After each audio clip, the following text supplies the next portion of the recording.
Every sports star fits the age in which they flourish. Nowhere was this point more obviously made than when Conor McGregor and Floyd Mayweather embarked on their four-city press conference tour to sell their forthcoming fight. There is no need here to rehearse the crudity, homophobia, and misogyny, not to mention the suggestions of racism, that was on view. None of that really surprised. What the repeated press conferences did more than anything else, of course, was reveal the limitations of the famed wit and humor that was supposed to run through it all. If ever two men deserved each other, they are McGregor and Mayweather. Nonetheless, to contrast this festival of booers with previous attempts to make money from fighting is not to claim some sort of superiority for the past. There is no truth in nostalgia.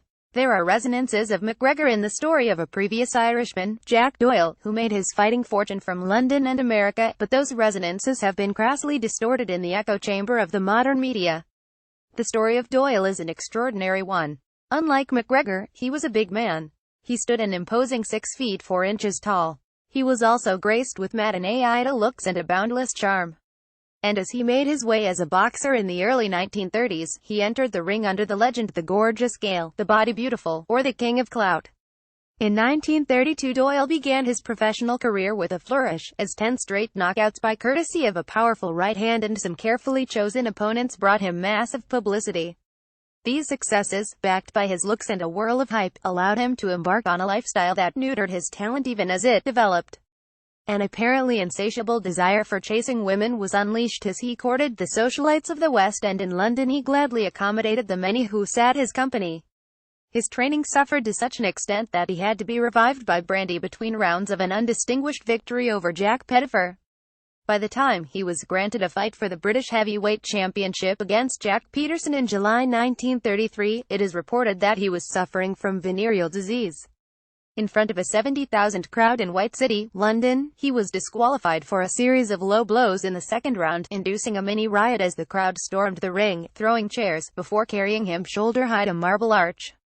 The Irish believed he had been disqualified because he was Irish, the deep prejudices of the English being revealed in the decision-making. Doyle was later fined almost £3,000, his purse and banned for 6 months by the British Boxing Board of Control. This was a decision he never forgave. It irked him until his dying day. The break did enable him to pursue a career in singing, and with a fine tenor voice he recorded such songs as Mother Machree, which sold in great numbers. As well as singing, he undertook a concert tour of Ireland. He was also a budding actor. In 1935 he moved into the movies as a fearsome fighter and robust lover in the buccaneering McCluskey, the Sea Rover.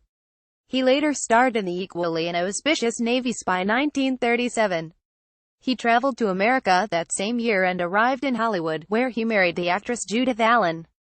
Their passionate and apparently sincere romance did not stop him embarking on a series of affairs with other women, but attempts at reform saw the couple traveled to London, where their concert tour was well received. In Dublin, however, distaste at his marriage to a divorcee forced cancellation of shows at the Theatre Royal, and he returned to America, where he formed a drinking and messing friendship with the Hollywood legends Errol Flynn and Clark Gable. With their help, he continued to live a hectic social life. The lure of the ring kept calling to him. He returned to boxing in America and won his first 3 fights, but lost his fourth when he was unluckily beaten by Buddy Bear on a technical knockout in the first round at Madison Square Gardens, New York. From 1938 he fought on only a handful of occasions, and defeat in the first round by Chris Cole, a Mullinger blacksmith, in front of a huge crowd at Dallymount Park, for the Heavyweight Championship of Ireland, effectively ended his career in 1943. Only one of his fights had gone the distance during his career, and few lasted more than 2 rounds. His 17 professional wins were achieved through the ferocity of his punch rather than a talent for boxing, but his 6 defeats were the product of a glass jaw.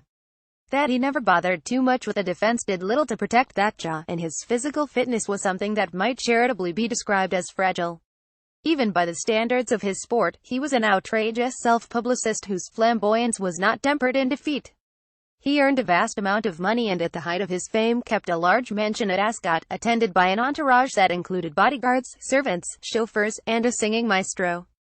After divorce from Judith Allen, he took up with the automobile heiress Delphine Dodge, as well as with her daughter and her sister-in-law. It is reported that the Dodge family later paid him £10,000 and threatened him at gunpoint to stay away from the women of the family. Another actress, Betty Strathmore, took poison in front of him in a hotel. He then met Movida, a Mexican actress who had appeared with Clark Gable in Mutiny on the Bounty, and they married in Mexico in January 1939 and then in St. Andrew's Church, West Land Row, Dublin in February 1943. The couple toured and performed on stage in London and Dublin, including a successful run at the Theatre Royal.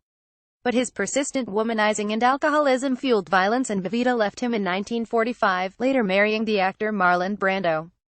After a period of homelessness when he slept in the back of a broken-down taxi on Henrietta Street in Dublin, he made something of a recovery and became a wrestler. He performed intermittently on the cabaret circuit and made periodic attempts to resurrect his career, but was plagued by alcoholism.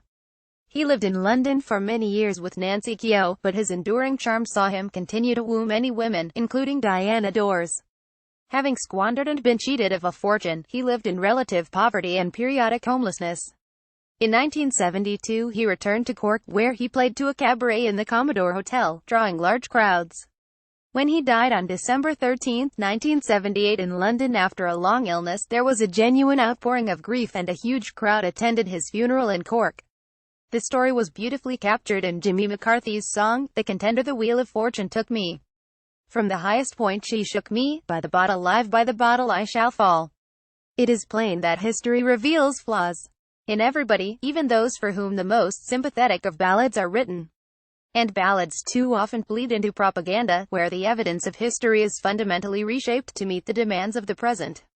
Nonetheless, there is enough that is unpalatable in the life of Jack Doyle to allow for an unfavorable comparison with McGregor, if you chose to assemble the evidence in a particular way.